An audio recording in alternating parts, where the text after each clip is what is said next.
Good afternoon.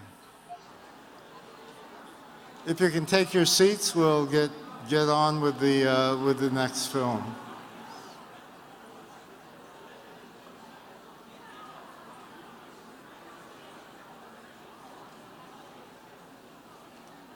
Okay. We've been pretty much on time this festival, which, as the old hands know, is unusual. But we're only a few minutes late with the start of this film, so this is one of the two silent films that we're showing this year. The second one will be on Sunday afternoon.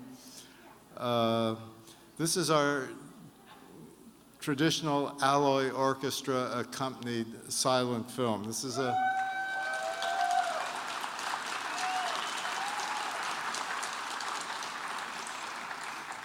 we just found our musicians and got them into the pit. So we're ready to begin. I do want to say after the film, there'll be a discussion about the film. Michael Barker of Sony Pictures Classics will be here to talk about it with Richard Newport, whom I'm going to introduce just now, and Ken Winokur of the Alloy Orchestra will all be on stage to discuss this film. To introduce the film, we have a colleague of mine from the University of Georgia, Dr. Richard Newport, who teaches film studies. He's the Charles Wheatley Professor of the Arts and Joseph Meggs Distinguished Teaching Professor. That's real important at Georgia because I haven't gotten it, which means that it must be not that important. But he actually got some money because of that. So he's also an author.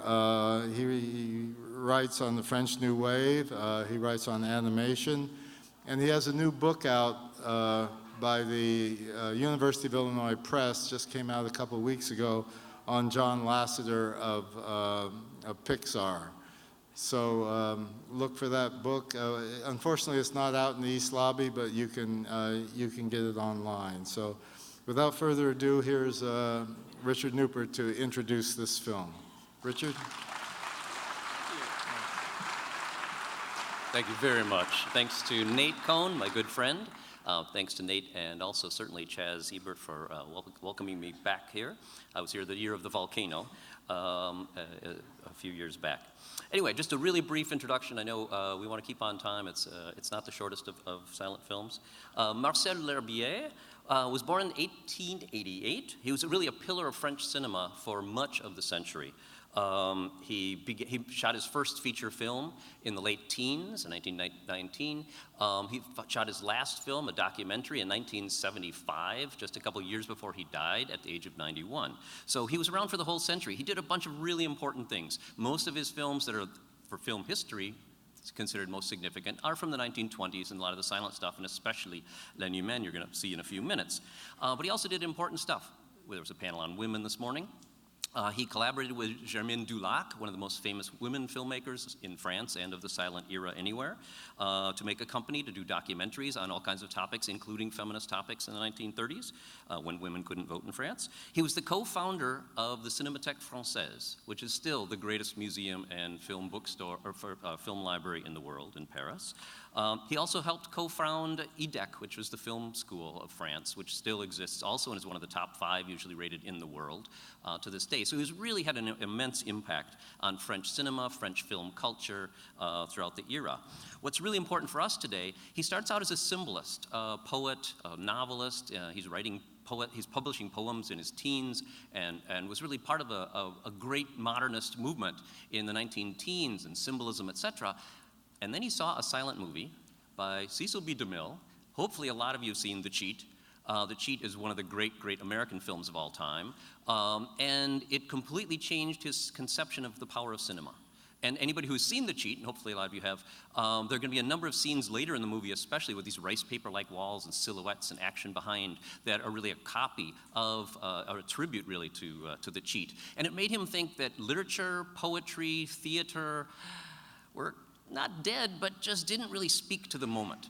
And that really led into a bunch of modernist exploration. This really is a cinematic experience you're going to go through, in large part also because we have the Alloy Orchestra. I first saw this at the Cinematheque in Paris, dead silent. There it's a museum. You hear nothing except the grinding of the projector. It's going to be a marvelous show. I got to see them do this at Telluride, in fact, in September. So anyway, just to keep it brief, what's really important is that he was one of the people in the avant-garde who started to say, let's move away from the other arts and move into something that at the time they called pure cinema.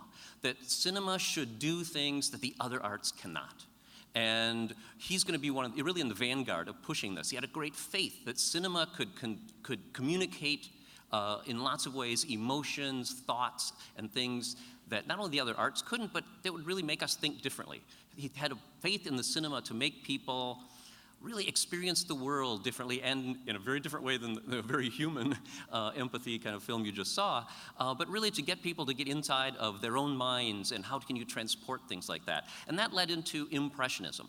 Now, Impressionism is not the same as Monet and his paintings necessarily. When the Impressionists in cinema, they wanted to go beyond what the paintings could do and use the techniques of cinema, pure cinema, superimpositions, throw things in and out of focus, play with speed. They're not recording the world as it is. And watching today's movie, it's not like reality can ever unfold on the screen for more than 2 minutes without you realizing there's a camera, there's a lens, there's a set. Even the framing. There are going to be times when suddenly he's just going to use the middle third of the frame and have sort of vertical edges of the frame.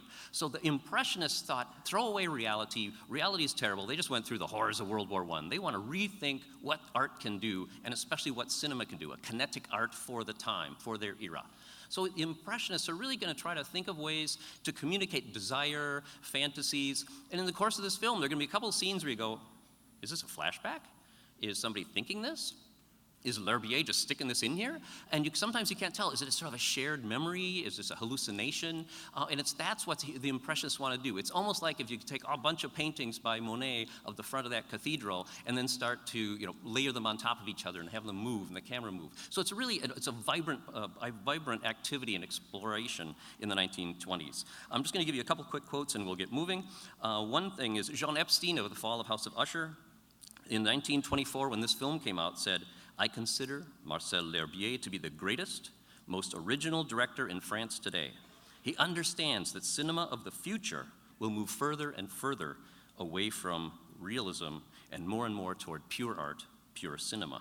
Louis Deluc, and they still give the Louis Deluc Award every year, another very famous writer from the 1920s and filmmaker, also said at the same time, Marcel L'Herbier loves the cinema thanks to some secret instinct that's available only to the greatest of poets. So he was seen as somebody really moving into cinema in a new way. He did see cinema as a montage, as constant images, and as you're going to see, he also saw it in color.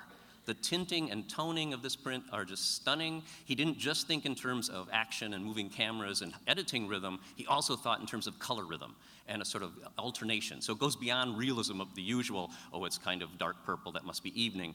He's got a completely different color palette here that's just gonna blast. And by the end, believe me, this baby's worth sitting through. It gets stunning and stunning and stunning as it goes. So anything from just a car ride becomes blurry and wonderful and exciting. The car was this modern new thing that an individual could go off in. So anyway, it's great stuff. It was called, when it came out, a grandiose symphony in color. And one of the famous reviews, I think it's quoted in your thing, says that this is the first film where you can hear the light hitting the screen. So it's really stunning stuff. I will just say it's a daring movie in lots of ways. The main actress, her power over men, and they all just can't do anything without her. The great power she has over people seems to be her voice, which is a daring idea since it's a silent movie. And Alloy Orchestra here is going to communicate that power, especially watch when she's in front of an unruly audience at a theater. It's really her voice that people are fascinated with, the one thing that a silent movie can't deliver. So that also shows just sort of the daringness and strangeness in some ways of L'Herbier's movie. So hang on to your hats. This is a great, wonderful ride. It really is a cinematic experience. But if it looks like it's something from a different age, even people in 1923 and 1924 when it came out said, this is not a film of our era. I mean, they didn't recognize it as one of theirs. They kept saying it's from the future. And for us too, it's from a different time, a different era, but I'm not sure there is a perfect era from where this came from. It's got three different set designers, some cubists doing the backgrounds. It's really beautiful. We'll talk about this stuff afterwards, and I can't wait to hear LA Orchestra talk about it as well. So thank you very much for coming out to this movie. It is going to be a bumpy ride. Thank you.